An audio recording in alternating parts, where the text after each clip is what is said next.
creativity. I don't like the word art. They need 10 minutes. They ask for 10 minutes, and 10 minutes is too long and too short.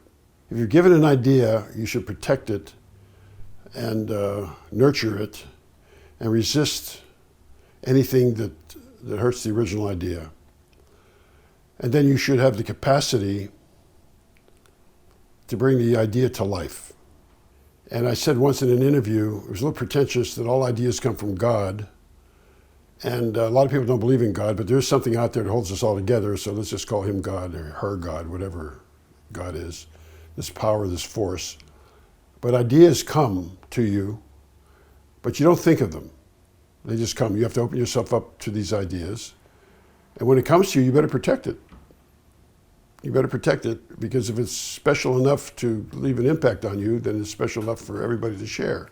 I think all knowledge should be shared. I was fortunate enough to be through the Renaissance period of let's say, commercials, because there were a handful of people that were supported by their clients or of a single mind that wanted to do work that was transcendental in some way, against the grain of what commercials were. The best so-called clients I've ever had were Michael Jackson, the Beatles, and Yoko. And the one thing that they all had is, once they understood what I wanted to do for them, they backed it completely and understood it. It was amazing. Michael was like this. He'd look at something and react to it immediately. Good people like that. Dave Kennedy's like that, Wiley Kennedy. When he saw something, he lit up immediately. He understood it. Oh yeah, that was it. You got it. It's a visual medium. You either get it or you don't immediately. So say you get it or you don't get it. That's the great thing about film and painting, as opposed to literature. Literature is up to interpretation. What does this word mean? But a film, you look at it, bang, that's it. And if you don't get it like that, then it's a failure. Same way with painting. You look at a painting, wow, that's it. Boom, it gets you immediately. That's why easel paintings is at the top of the creative platform. I think writing is at the bottom.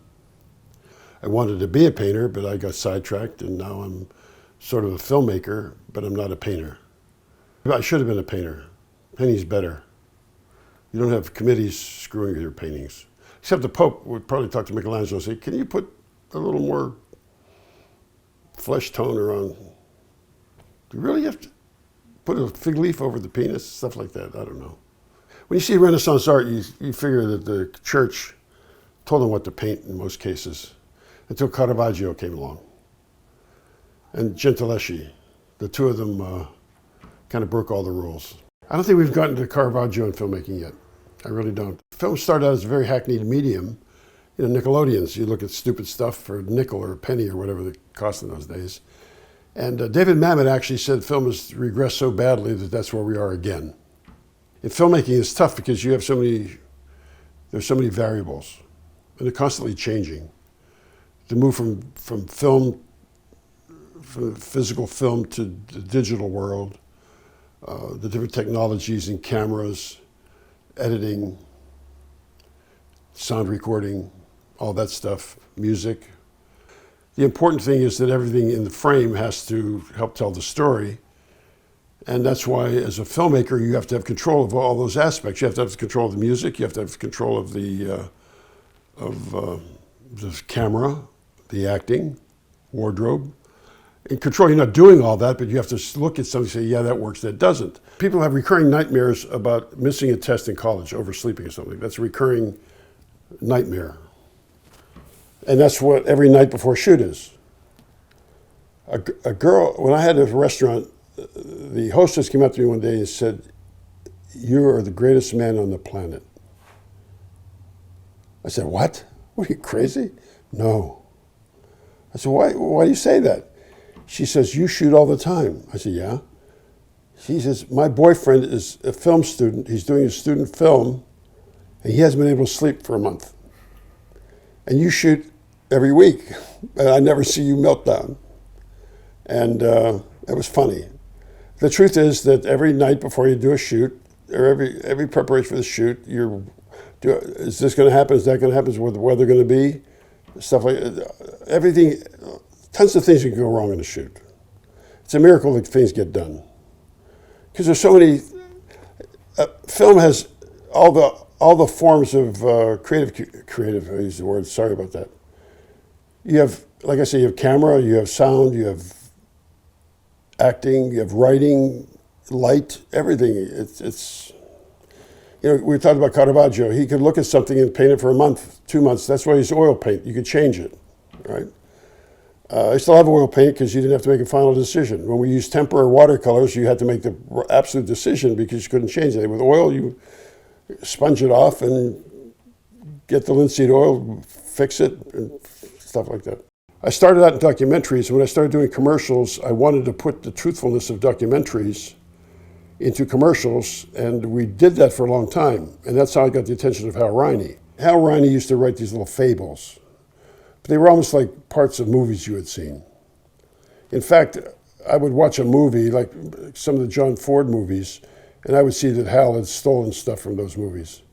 But that's okay, you know. But the two writers that have been able to write dialogue that I find is truthful and special were Bill Heater and David Mamet. One of the things about Bill Heater, who's a brilliant writer, was that Bill knew how to write dialogue that in one phrase, the actor could know his character. Heater could write truthful dialogue because he wrote about people he knew. But most people, like in commercials, they write stuff that the client tells them to write and show up for the product and stuff. Dave Linney wrote beautiful dialogue. In fact, this is the first commercial I got from him. I called him, I said, when are they going to screw this up? He said, it's finally approved. I said, you're kidding, they approved this? He said, yeah. I said, that's a miracle. I'm glad we shot on an iPhone because this stuff's not worth more than that.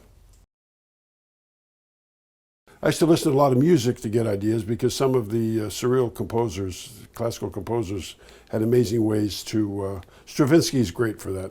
If you listen to Stravinsky, Stravinsky's music. And a lot of them, Aaron Copland, an American composer, was good for that. Tons of these things. It's just keeping yourself open and understanding how to manipulate that thing into something that is meaningful for what you're trying to do. But to have a philosophy about creativity, that word again, stupid word. I hate that word. I think Spike said it best. Do the right thing.